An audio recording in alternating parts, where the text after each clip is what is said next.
Anak, ready ka na ba sa prom niyo bukas? Nay, bakit ba laging ganito? Kapag may mga special day, doon ako nagkakapimple. Diyos ko ka, anak. Nagpuwet ka na naman siguro, no? O, eto anak, gamitin mo tong Glad to Glow Acne Spot. Ginagamit ko to dati at talagang effective, anak. Kasi meron tong centella at 2% salicylic acid. For sure, healed na yung pimple mo overnight. Ilagay mo lang to directly sa area na may pimple. Because this Glad to Glow Acne Spot dries acne in one night only and helps to reduce acne marks. Sana mawala na to bukas. Prom na namin! Yes! Wala na yung pimple ko! O, diba? Sabi ko sa'yo, anak eh. Mother knows best talaga. Eto na, Nay. Ready na ako maging prom queen.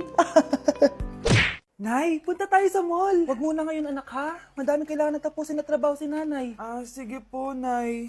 Palagi nalang busy si nanay. Ako nalang mag-isa lalabas. Diyos ko po, anong oras na? Di pa pala kami kumakain ng anak ko. Anak, anong gusto mong ulam? Nasaan na ako? Ala, si Teddy na dumihan na. Ano yung gumagapang?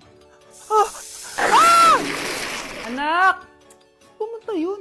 Mare! Yung anak mo! Oh, Mare, nasa inyo na naman yung anak ko? Pasensya ka na, ha? Makulit talaga yun. Mare! Patay na yung anak mo! Natagpuan nilang wala ng buhay kasi natuklaw siya ng ahas. Bakit di siya binabantayan, ha? Ano? Anak? Hindi. Anak? Ma'am, wag po muna tayo lumapit. Iniimbestigan pa po namin yung bangkay. Anong bawal? Anak ko yun, oh!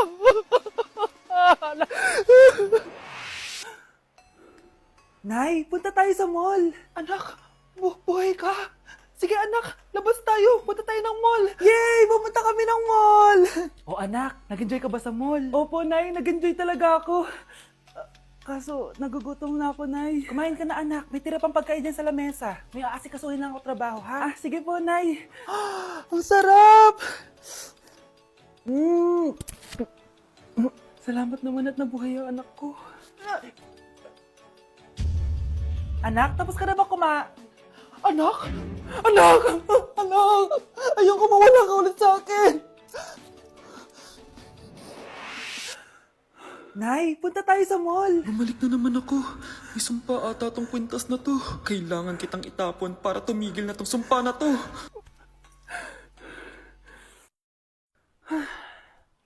Teka, kwintas ba yun? Sino naman nagtapon itong magandang kwintas na to? Sayang. Akin na lang. Tumatawag. Hello? Hello, ma'am. Kayo po ba yung nanay ni Samantha? Nabangga po kasi siya. Kailangan pumunta dito sa ospital. Nasagasaan anak ko! Hindi ka pwedeng mamatay! Pre, may kalaban sa mido. Habulin nyo. Defend nyo na yan. Bilis. Matatalo tayo nyan eh. Nasagasaan daw ng langgam. May ganun ba? Excited na ako kumain. Hala, magkikis na sila! Ah! Let's go, guys! Ayan, malapit na! Yes! Panalo! Bakit ganun siya tumawa? Grabe, ubos agad!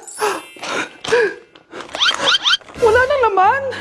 Grabe kayo! Ako bumili tapos kayo kumain! Next time kasi, Nay, bilhin mo na lahat ng crispy patata sa supermarket! Sige po, madam!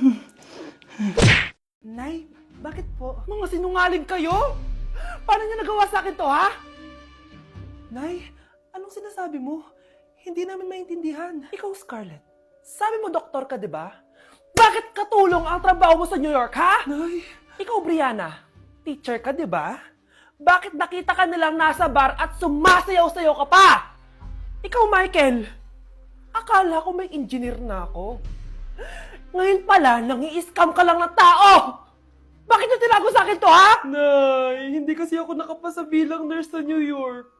Sabi nila, mas magaling kasi talaga si Brianna compare sa akin. Kaya rumakit muna ako bilang katulong para makapag-aral ulit. Oo, Nay, sumasayaw ako sa bar.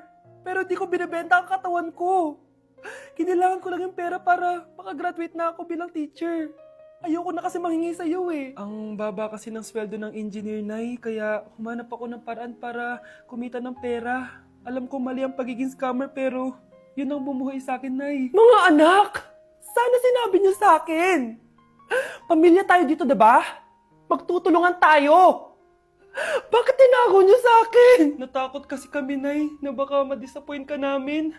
Alam kasi namin yung paghihirap mo. Mapag-aral lang kami. Anak ko kayo. Gagawin ko lahat para sa inyo. Sa tingin niyo ba hindi ko kayo tatanggapin, ha? Kaya itigil niyo na yung mga ginagawa niyo. Lalo ka na, Miguel. Opo, Nay. Sama-sama tayong bumangon. Nay, sorry. Wow, ang sweet naman. Isa ka pa. Gusto mo talaga masira itong pamilya namin, no? Lumayas ka dito, pamilyang peke! Ano?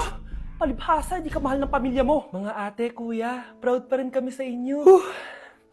Mga anak, simula ngayon, sama-sama na tayo, ha? Walang iwanan at walang magtatago, ha? Promise? Promise, Nay. Hindi na kami magtatago.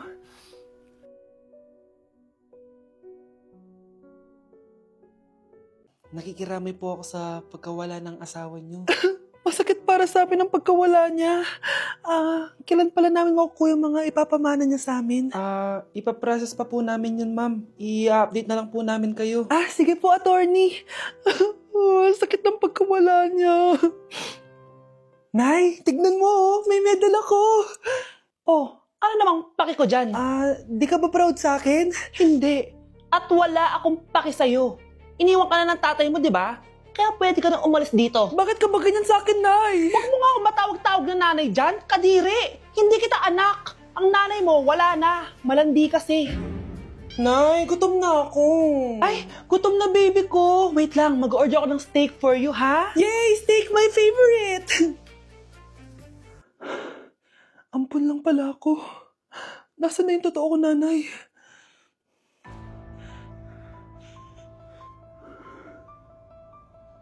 Tulog sila.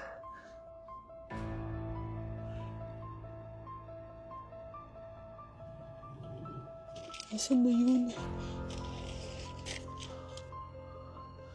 Ito ba si nanay? Sino ba ito tumatawag na to? Muntik na yun. Attorney? Hello, ma'am. May update na po sa ipapamana ng namatay niyo pong asawa. Sige. Punta ka dito sa bahay. Sa wakas, ito na yung araw na pinakahihintay ko. Hoy, ikaw!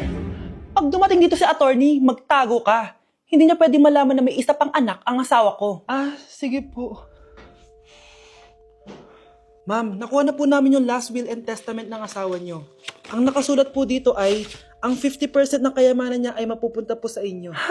Mali ata yan, attorney. Dapat 100% ang mapupuntang kayamanan niya sa amin. Kami lang ang pamilya niya eh. Bali, ma'am, ang nakasulat po kasi dito ay ang isang 50% po ay mapupunta sa isa niyang anak. Ano? Baka yan yung isa naming anak na nawala. Oo, sa amin na lang yan. Ako ang isa pang anak ni Ramon. Ang isang 50% po ay mapupunta sa isa niyang anak. Ano? Baka yan yung isa naming anak na nawala. Oo, sa amin na lang yan. Ako ang isa pang anak ni Ramon. Akala ko ba nawawala yung isang anak ni Ramon? Attorney naman, huwag ka maniwala dyan. May sakit kasi sa utak yan. Wala akong sakit, attorney! Maniwala ka, please! Kailangan ko pa ng sapat na ebidensya para maniwala ako sa'yo. Sige na, babalik na lang ako. Ito na ba yung bagong bahay ng anak ko? Ikaw babae ka. Sinubukan mo pang agawin sa amin ang kayamanan ng tatay mo? Ang sama nyo, tita! Gusto nyo kunin lahat! Well, hindi naman maniniwala sa'yo si attorney dahil wala kang ebidensya. Tao po, attorney po ito.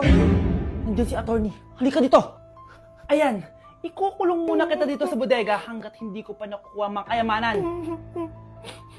Yes, attorney! Hawak ko na ang 100% ng kayamanan ni Ramon. Nandito na ang titulo, papeles at cheque ng mga kayamanan niya. Salamat, attorney, ha? Scarlett, hindi ko na alam kung ano nangyayari sa nanay ko. Pero huwag ka mag-alala. Ako bahala sa'yo. Kailangan na matigil tong pinagagawa ni nanay. Tao po. Sino ka? Ako po yung nanay ni Scarlett, yung anak din ni Ramon. Totoo ba to? Pinagsasabi mong babae ka? Kami lang ang pamilya ni Ramon. Attorney, huwag ka magpaniwala dyan. Peke yan. Hindi to peke. Pwede mo ipacheck to sa attorney. Kaya ilabas mo na siya. Kinulong po ni nanay si Scarlett sa bodega. Ha? Anak?